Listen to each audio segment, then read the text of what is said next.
दिव्या रसोई में खाना बना रही होती है कि तभी गैस सिलेंडर के नीचे से एक छिपकली निकलती है, जिसे देखकर वो बहुत डर जाती है और चिल्लाने लगती है। दिव्या की आवाज सुनकर उसकी जिठानी नीतू आती है। अरे क्या हुआ दिव्या, इतनी जोर से क्यों चिल्लाई? सब ठीक तो है ना? दीदी, दीदी वो भी सिलेंडर के पीछे से छिपकली निकली। मैं तो माँ जी को समझा समझा कर थक चुकी हूँ। जब भी खाना बनाने जाओ तब कोई ना कोई कीड़े मकोड़े तो निकलते ही हैं। और माँ जी है कि आज तक हमारी बात नहीं मान रही। अगर ऐसे ही चलता रहा तो कल को हम रसोई में खाना बनाने लायक तक नहीं रहेंगे। अभी सिलेंडर के पास छिपकली मिली है, कल को खाने में गिर जाएगी, फिर हम क्या कर लेंगे? सही कह रही हो तुम दिव्या। अब तो हमें माँ जी को ये सब दिखाना ही होगा और रसोई को भी अपडेट करने के लिए बोलना पड़ेगा, क्योंकि ऐसी रसोई में तो अब नहीं चलने वाला हमारा। हाँ, बोलना ही पड़ेगा। चलो ना माँ जी को बुलाते हैं।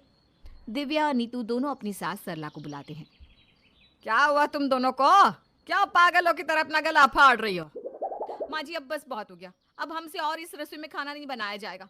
अरे रसोई की हालत तो देखो, कोई यहाँ खड़ा होना भी पसंद ना करे, हम तो फिर भी खाना बनाते हैं। क्या क्या खराबी है मेरी रसोई में? इतनी अच्छी तो है, बड़ी है, सब सामान आ जाता है, फिर क्या दिक्कत है?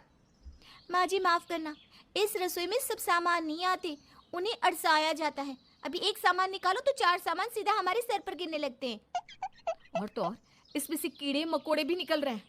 अभी ये देख लो कैसे इसमें से छिपकली निकली है। अब किसी ने ध्यान नहीं दिया और वो छिपकली सीधा खाने में चली गई तो क्या करते हम? तुम दोनों को ना बस कोई ना कोई बहाना चाहिए। अरे ये रसोई मेरी सास ने बनवाई थी और मैंने अपनी सास की बात का मान रखकर आज तक इस रसोई में कुछ बदलाव नहीं किया। और तुम दोनों कल की आई बहू है, अपनी सास की एक बात तक नहीं सुनती हो। कल को तुम भी तो सास बनोगी ना। सरला अपनी बहुओं की बात तो मानती नहीं, बल्कि अपनी बहुओं को अपनी बात सुनाकर वहां से चली जाती है। सरला की बहुएं तो उस रसोई से बहुत तंग हो रखी थी। एक दिन नीतू बर्तन धो रही थी। रसोई में कोई सिंक नहीं था, बस एक तरफ पाइप निकाली हुई थी गंदे पानी की, वहीं बर्तन धुले जाते थे। वहां नीतू बर्तन धुल रही होती है, तभी उस पाइप से गंदा पानी उन बर्तनों में आने लगता है। आलोक, कहाँ हो? जल्दी आओ यहाँ। नीतू काफी जोर से चिल्ला रही थी, इसलिए उसकी आवाज सुनकर घर की बाकी सभी लोग भी वहां आ जाते हैं। अरे क्या हुआ नीतू, तुम ठीक तो हो ना? इतनी जोर से क्यों चिल्लाई? सब ठीक तो है? अरे अब मैं और क्या करूं, बस मेरे पास चिल्लाना ही तो बचा है। अरे बहू तू बातें क्यों घुमा रही है? जो भी बात है साफ साफ बोलना, क्या हुआ? ठीक है माँ जी, अगर आप साफ साफ सुनना चाहती ना तो सुनिए। मैं यहाँ बैठकर बर्तन धो रही थी, लेकिन आपके इस बाबा आदम के जमाने की रसोई की वजह से नाली का गंदा पानी इन धुले हुए बर्तनों में बार बार आ रहा है। अब आप ही बताओ मैं क्या करूं इसका? माँ ये तो सच में गलत है, इस बात के लिए मैं नीतू के साथ हूँ। अरे मैं अच्छा खासा कमाता हूँ, मेरा छोटा भाई अच्छा कमाता है, फिर हम अपनी रसोई क्यों नहीं बदल लेते हैं? अच्छा कमाता है तो क्या हम आप पानी की तरफ पैसे बहा दे हैं? यही चाहते हो क्या तुम दोनों? देखो मेरी बात को ध्यान से समझने की कोशिश करो। जब तक किसी चीज से काम चल रहा है तब तक उसे बदलने की जरूरत नहीं है। और रसोई तो बिल्कुल ठीक है, पता नहीं क्या परेशानी है बहू को। ये बात तो माँ जी आपने बिल्कुल सही ही कही है। जब तक काम चले चला लेना चाहिए, लेकिन अब तो हमसे इस रसोई में काम ही नहीं चल रहा है ना, इसमें अब हम क्या करें? आदत डालो, क्योंकि रसोई नहीं बदलने वाली। अरे हद होती है, तुम लोग तो छोटी सी बात का बतंगड़ बना रहे हो।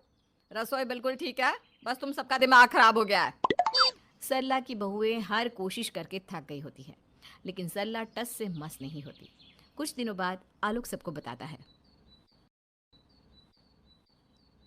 आज मेरे बॉस और उनकी वाइफ हमारे घर आने वाले हैं डिनर पर, तो मैं आप सबके आगे हाथ जोड़ता हूँ कि कुछ भी ऐसा मत करना जिससे मेरी नाक कट जाए उन दोनों के आगे।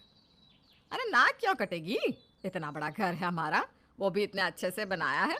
वो लोग आएंगे और देखेंगे कि तेरा इतना बड़ा घर है तो वो भी तारीफ करेंगे तेरे घर की। माँ जी, जेठ जी बस घर की ही नहीं बल्कि रसोई की भी बात कर रहे हैं। घर देखकर तो हर कोई तारीफ ही करता है, लेकिन कोई गलती से रसोई देख ले तो मजाक बनाने में पीछे नहीं हटता। जब घर की बहू यही ऐसी हो तो मजाक तो बनना ही है। क्या मतलब है माँ जी आपका? हम दोनों को देखकर क्या लोग मजाक बनाते हैं हमारा? चलो थोड़ी बहुत तो समझदार हो गई हो, एक ही बार में समझ तो गई कि मैं क्या कह रही हूँ। माँ जी, काश हमारे साथ साथ आप भी थोड़ी समझदार हो जाती तो ज्यादा अच्छा होता। मुझसे ज्यादा बहस करने की जरूरत नहीं है। तुम दोनों भूलो मत कि अब भी मैं ही हूँ तुम्हारी सास, ना कि तुम दोनों मेरी सास जो कुछ भी बोलती रहो और मैं आराम से सुनती रहूं। माँ जी, अगर हम आपकी बहुएं हैं तो कम से कम बहुओं की एक बात तो मान ही लो। रसोई को थोड़ा मॉडर्न कर दो, हमारे भी दोस्त आते हैं तो पुरानी रसोई देखकर हमें खुद अच्छा नहीं लगता। कुछ नहीं होगा। जिसको जो भी करना हो वो मेरे मरने का इंतजार करे पहले। जब मैं मर जाऊं तो जिसका जो मन है वो करता रहे, मुझे कोई परेशानी नहीं होगी तब। हर बार सरला सबको अपने मरने की बात बोलने लगती और हर किसी को अपनी बात में हामी भरने को मजबूर कर देती। शाम शाम को जब आलोक के बॉस अपनी वाइफ के साथ आते हैं तो आलोक का घर देखकर बहुत खुश होते हैं। वाह आलोक, तुम्हारा घर तो बहुत शानदार है। Thank you boss. वो क्या है ना, हमें गंदगी बिल्कुल पसंद नहीं है और मॉडर्न ज़माना हो रहा है तो घर क्यों नहीं, तो बस हम लोगों ने मिलकर घर को भी थोड़ा मॉडर्न ही कर दिया। हाँ, वैसे आज तुम्हारे बॉस आए हैं, घर पर खाना भी कुछ अच्छा ही होगा। जी जी बॉस, बिल्कुल। आप घर आ रहे हैं इसलिए मेरी वाइफ और मेरे भाई की वाइफ दोनों किचन में खाना बना रही है। मेरी वाइफ बहुत अच्छा खाना बनाती है, आपको बहुत अच्छा लगेगा। Sure sure. By the way, मैं भी आपकी वाइफ के साथ मिलकर थोड़ी कुकिंग करना चाहती हूँ। वो क्या है ना, मुझे कुकिंग करना बहुत अच्छा लगता है, लेकिन आता नहीं। तो तुम्हारी वाइफ के साथ बनाऊंगी तो फिर वो भी मुझे बताएगी ना। हाँ हाँ बिल्कुल, बट एक प्रॉब्लम है। प्रॉब्लम? कैसी प्रॉब्लम है? वो क्या है ना, मेरी वाइफ को पसंद नहीं है कि कोई उसे खाना बनाते हुए डिस्टर्ब करे। ओह, ये तो कोई प्रॉब्लम नहीं है, तुम उसकी चिंता मत करो। मैं बस उसे कुकिंग करते हुए देखूंगी, डिस्टर्ब बिल्कुल नहीं करूंगी। आलोक काफ़ी मना करता रहता है लेकिन उसके बॉस की वाइफ मानती नहीं और आलोक को उन दोनों को रसोई में ले जाना पड़ता है और रसोई की हालत देखकर दोनों का मुंह बंद हो जाता है। आलोक, तुम कल ऑफिस में मिलना, और हाँ, हमें यहाँ कुछ नहीं खाना। अपने बॉस के आगे इंसल्ट करवाकर आलोक को बिल्कुल अच्छा नहीं लगता है। दोनों बहुओं को पता चल चुका था कि अपनी सास के आगे कुछ भी बोलने का मतलब है भैंस के आगे बीन बजाना, इसलिए वो अब कुछ बोलती ही नहीं और चुपचाप से काम करती रहती है। एक दिन नीतू खाना बना रही होती है चूल्हे पर तो रसोई में बहुत धुआं होने लगता है। आज की बहू होकर भी मुझे इस चूल्हे पर खाना बनाना पड़ रहा है। ए भगवान, कितनी गर्मी है यहाँ। ऐसा लग रहा है दुनिया भर की सारी गर्मी यहीं आ गई है। नीतू खांसते खांसते खाना बनाने की कोशिश कर रही थी, पसीने में गीली हो जाती है। तभी वहां सरला पानी पीने आती है। अरे बहू, जरा ध्यान से खाना बना, देख कहीं तो खाने में अपना पसीना मत बहा दियो। माँ जी, अगर आपको अपनी बहुओं की इतनी ही चिंता है ना तो बहू की बात मान लो ना। आज के ज़माने में जब सबके घर पे इंडक्शन चूल्हा होता है, लेकिन यहाँ पर ये वाला चूल्हा जिसमें बार बार फूंक मारो।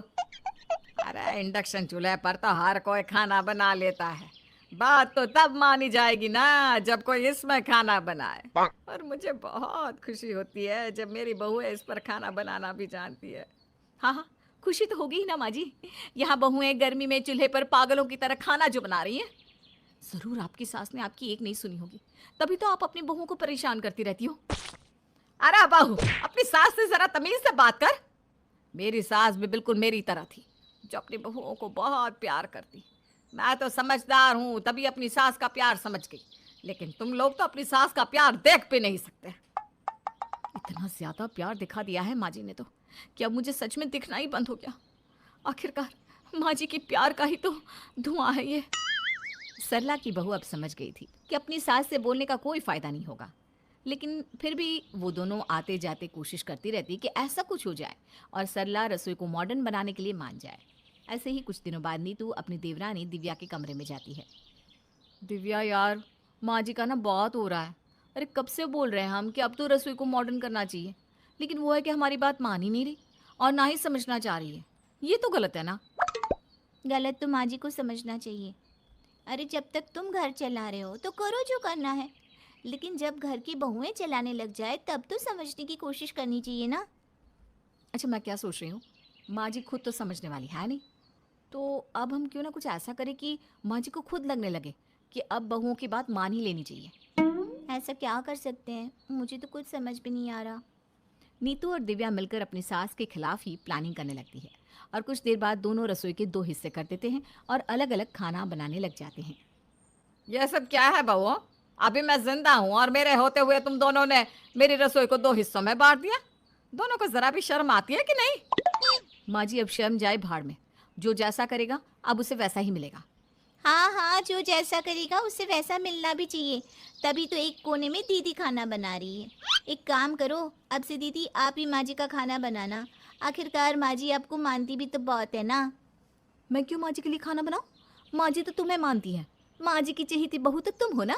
और अब काम पड़ा तो मेरी याद आ गई। मैं नहीं करने वाली कुछ। तुम मुझे क्या काम वाली बाई समझा है? मैं भी नहीं करने वाली कुछ। माँ जी, अब भी आपके हाथ पैर अच्छे से चलते हैं ना? और आपको तो ये रसोई बहुत पसंद भी है, तो आप हम दोनों के लिए ही खाना बना देना। माँ जी, अगर आप खुद के लिए खाना बना रही हो तो मेरे लिए भी बना देना। क्या है ना, अलग अलग चूल्हे जलाया जाए, इससे अच्छा है कि हाँ, आप ही मेरे लिए बना दे, वही सही रहेगा। वैसा बात तो तुम दोनों सही कह रही हो। खैर, अब मैं बुढ़िया सोच रही थी कि मेरी सोने की कमर बांध किसे दूं, लेकिन जब मेरी बहू मुझसे खाना बनवा रही है तो कमर बांध भी मैं ही पहन लूंगी। क्या माँ जी, कमरबंद? माँ जी, मैं बना दूंगी खाना, मुझे कोई परेशानी नहीं है किसी के लिए खाना बनाने में। मैं तो खाना अच्छा भी बनाती हूँ। लेकिन माँ जी को पसंद तो मेरे हाथ का खाना है, तो मैं ही बनाऊंगी। अच्छा बहू, सही किया तुम दोनों ने। जब खाना बनाने के लिए मान ही गई हो तो एक काम करो, दोनों मिलकर बनाओ। और हाँ, आगे से मुझे ये ड्रामा नहीं चाहिए बिल्कुल भी। अपने प्लान पर दोनों बहुओं ने खुद ही पानी डाल दिया। लेकिन फिर भी अब दोनों कोशिश करने से पीछे नहीं हट रही थी। कुछ दिनों बाद नीतू और दिव्या की ननद महक अपने ससुराल से आती है। महक के लिए दोनों खिचड़ी बनाती है। भाभी, ये क्या है? आज आपकी ननद आई है और आप अपनी ननद को खिचड़ी खिला रही हो। अब ऐसी रसोई में आपको खिचड़ी भी नसीब हो रही है, ये तो आपके लिए बहुत खुशी की बात होनी चाहिए ना, क्योंकि इस रसोई में 56 भोग तो नहीं बनने वाले। बहू, तो फिर बहाना बनाने लग गई। लगता है माँ ने दोनों भाभीियों की नाक में दम कर रखा है, तभी तो भाभी बिल्कुल चिढ़ी हुई है और खाना भी अच्छा नहीं बना रही। मुझे अब तो भाभीियों को माँ को मनाने का ब्रह्मास्त्र बताना ही होगा। महक को आते ही पता चल गया था कि उसकी दोनों भाभी अपनी सास से परेशान हो गई हैं। इसलिए वो दोनों को अकेले में लेकर जाती है और कहती है, भाभी, मुझे पता है आप माँ की पुरानी रसोई से परेशान हो ना। ननद जी, ये बात आपको कैसे पता चली? हमने तो आपको कुछ भी बताया नहीं। फिर आपको ये सब बात किसने बताई? माँ जी ने? नहीं भाभी, मुझे किसी ने नहीं बताई। लेकिन आप दोनों बोल रही हो कि ये घर आपका अभी हुआ है, लेकिन पहले मेरा ही था, इसलिए मैं सब कुछ अच्छे से जानती हूँ। तो फिर आप कैसे रहती थी? देखो, माँ को अच्छा खाना पसंद है। जब उनके खाने में कुछ खराबियाँ आ जाएगी तो वो खुद ब खुद सुधर जाएंगी। मतलब हम ऐसा क्या कर सकते हैं? देखो, पीछे वाली दीवार खराब है ना, तो बस उसका फायदा उठाओ अब। महक अपनी भाभीयों को सब बता देती है और दोनों बहुएं मिलकर अपनी सास के खाने में कभी रेत डाल देती है तो कभी दीवार की पपड़ी। ऐसे ही अब रोज होने लगता है तो सरला भी परेशान हो जाती है। एक दिन सरला की सब्जी में जब ऊपर ऊपर पपड़ी तैर रही होती है तो सरला को बहुत गुस्सा आता है। बहू, क्या है ये? तुम दोनों से एक काम नहीं होता क्या? खाना तक नहीं बनाया जाता? माँ जी, हम तो खाना अच्छा बनाते हैं, लेकिन अब खाने पर वो दीवार की पपड़ी गिर जाती है तो हम भी क्या कर सकते हैं? हम पपड़ी पकड़ने थोड़ी ना बैठ जाए। अब हम तो आपको वापस से रसोई बनवाने को नहीं बोल रहे हैं, है ना? जैसी है वैसी ही रहे, लेकिन अब ये सब परेशानियां तो झेलनी ही पड़ेगी। अच्छा, मतलब अब रोज रोज खाने में इसी तरह रेत पपड़ी मिलती रहेगी। माँ जी, हम जानबूझकर तो कुछ करते नहीं, और ऐसा भी नहीं कि हम गिरी हुई पपड़ी आपकी सब्जी में डाल रहे हैं। नज़र हटती है और उतनी देर में कुछ न कुछ हो जाता है। बस बहुत हुआ, अब मुझे ये सब रेत मिट्टी वाला खाना नहीं खाना। आलोक को बोल दे रही हूँ, कल से ही नई रसोई का काम शुरू हो जाएगा।